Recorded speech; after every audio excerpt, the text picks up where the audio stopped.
And we begin at 6 tonight with two breaking news updates on the Palisades Fire. NBC4 Investigates was the first to tell you about the arrest this morning. And then, just a few hours ago, the LA Fire Department released its after-action report on the fire. Good evening once again, everyone. I'm Colleen Williams. And I'm Michael Brownlee. That report released here today focuses on the fire department's response in the first 36 hours of that wildfire. NBC4's Robert Kovacik spoke exclusively with the LAFD's acting chief. He's been digging through that report for the past couple of hours. Joins us live with more on the comments from Ronnie Villanueva. Robert. Colleen and Michael, and Interim Chief Villanueva was candid and honest with NBC4, and he smoking gun here, you're not going to find it. Explaining, given the unprecedented conditions, hurricane-like conditions on January 7th, he said no matter what changes they possibly could have made, it would not have spared lives lost. It would not have saved homes that were lost. But there were definitely mistakes. There were definitely things the LAFD wants to improve on, and there are definitely highlights that the LAFD says things that day did go right. Let's start there. The hits is that our firefighters were courageous and did a phenomenal job. Everyone that was involved, law enforcement, the fire service, our neighboring departments that surround us, everyone that came to our aid was a success. The firefighters saved 1 out of every 2 homes. What people don't talk about either is that there was 33,000 people that were evacuated. Those are the home runs, the saving the lives. Yes, there's some challenges that were in there, things that we need to address, things that we're doing better. One is collaborating more with our fellow or our regional partners, or partners that surround the city, is one. The other is our notifications of how we get the notifications out to the public, and our recall policy. That is something that we now have updated to where if we have something that's this significant, no one's going home. They're going to stay here until we have all of our resources filled. So among the challenges and among the changes that the LAFD does want to focus on in this report, they say that there was a delay in communicating evacuation orders and warnings and shelter-in-place notifications to the public. And as a result, what you're looking at right there, spontaneous evacuations occurred without structured traffic control, causing citizens to block strategic routes to the fire. The other big change that Chief Villanueva said, if he was on call that day, remember, they pushed him out of retirement after Chief Crowley was fired just after the January 7th fires. Chief Villanueva was not in place that day, but said if he was chief, they would not have let any firefighters go home after their 8 a.m. shift. They would have been in place, and that is what this report states, that the initial response dispatched to the Palisades incident lacked the appropriate resources, therefore staffing for the weather conditions typically associated with red flag conditions. And given all of that, Colleen and Michael, the firefighters that were called, that were in place, worked upward to 48 hours straight. And they say that combination of fatigue and exhaustion and sleep deprivation severely hindered their ability to make decisions. Making decisions in a fire that was unprecedented, he says, for the city of Los Angeles, that they were facing these conditions. He called it a monster of a fire, and the LAFD did everything they could.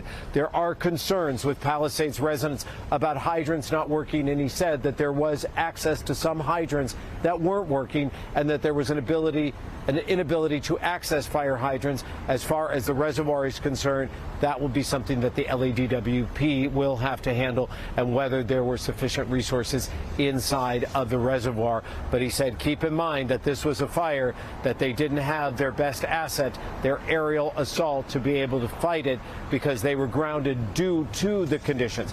And when it comes to the start of the Palisades fire, remember, didn't start on the 7th. We now know from this morning's news conference with the FBI and with the federal government and with other agencies that this was a fire that they now confirm started on January 1st, the Lockman incident. But he said as far as the LAFD is concerned, they had that fire, quote, completely suppressed, and it was smoldering in the root system, only able to take off when those winds picked up the morning of January 7th.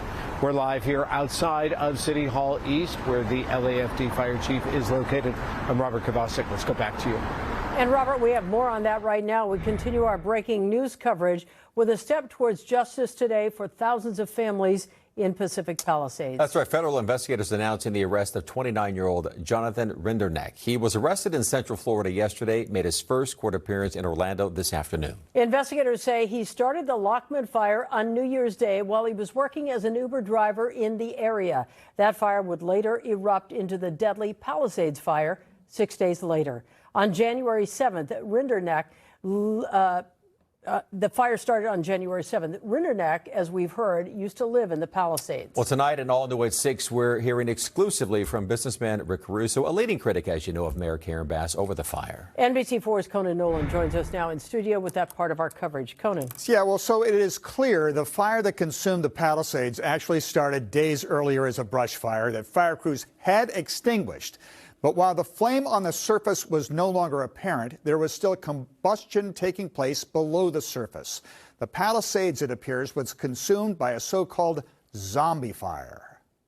In 2020, what was called the complex fire along the Northern California coast. 86,000 acres, 1,500 buildings destroyed. It took weeks to extinguish. But then well into the next year, in the burn scar, the fire reemerged in a redwood grove, apparently similar to the one that started on New Year's Day in the Santa Monica Mountains. And then, according to officials, after fire crews put out the flames, reignited days later, resulting in the most devastating natural disaster in the history of Los Angeles.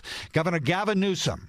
What could be done as it relates to any lessons learned in that respect. We saw similar things. We've seen a lot of fire starts over the years. Oakland Hills, there were some similar versions of this. Zombie fires take place when the flames are extinguished, but the original fire has spread underground. A slow burn continues below the surface in a low oxygen environment, but amidst the presence of combustible material. It can even snow, and the subsurface smoldering continues, only to reignite in dry months when high winds and oxygen bring the fire back to life. Mayor Karen Bass earlier today. Should this have been a place where crews were pre-positioned, knowing that this fire started just a week before? Well, I think that that's something that has to be looked at, and where were the crews? We want to make sure that we are able to prevent anything like this from happening again. The mayor's critic and opponent from the last election, businessman Rick Caruso, in an interview with NBC4, says what has been proven is that the Palisades fire was avoidable. We had a fire, the week ahead of time. And then the wind warnings came out that everybody saw. And so the easy thing, the reasonable thing, the smart thing to do is you would pre-deploy a fire truck to that area, knowing that there could be a potential that it could reignite. And if a fire truck had been stationed there when the wind started, it would have been easily put out. Not sure if it's that easy. Hindsight is 20/20 vision. And in some zombie fires, the next fire that props up as a result of the wind gusts and the return of oxygen sometimes is far away from where the original burn scar was. They're that insidious, and we've known about them for some time. They're part of fire behavior, but that is a question. If you know this is a possibility and you know you're going to have record-breaking wind gusts, maybe that's a place you put a rig. Just saying. All right. Appreciate it. Eric Leonard, NBC4 Investigates, joins us now. Eric, let's talk about the announcement here this morning and the arrest of this 29-year-old.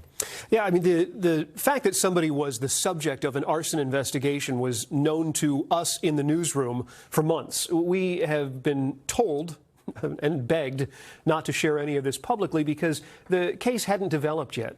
And we hear some things like this from law enforcement regularly. So we knew that there was someone that was the focus of the case, but it wasn't until today that a face and a name and the circumstances were all added together. You're looking at this guy. He used to live out in the Pacific Palisades. In fact, he lived very, very close to the exact spot where these two fires started, which at this point we're told is a complete coincidence, but we're still asking questions about that because that seems to be an extraordinary convergence of events. We understand when he lived in the Palisades, he lived in a home of means. Do we know where that money came from? We don't. At least nothing's been confirmed yet. He has family members who've both lived in the United States and overseas. He lived in a home that would be described as a pretty spectacular one. This street in the Palisades closest to where the fire started has these unbelievable ocean views. There's some professional athlete that lives or owns a home on the street. It's not the place that you would expect someone who was driving for a rideshare company or DoorDash to live. Those two things don't quite add up just yet, but we're still trying to sort that out as well. All right, Eric, Conan, thank you. We will continue our coverage of the Palisades fire, the arrest, the investigation, here on air and online. Coming up in just about 10 minutes here, our Camilla Rambaldi will have more reaction from the community today.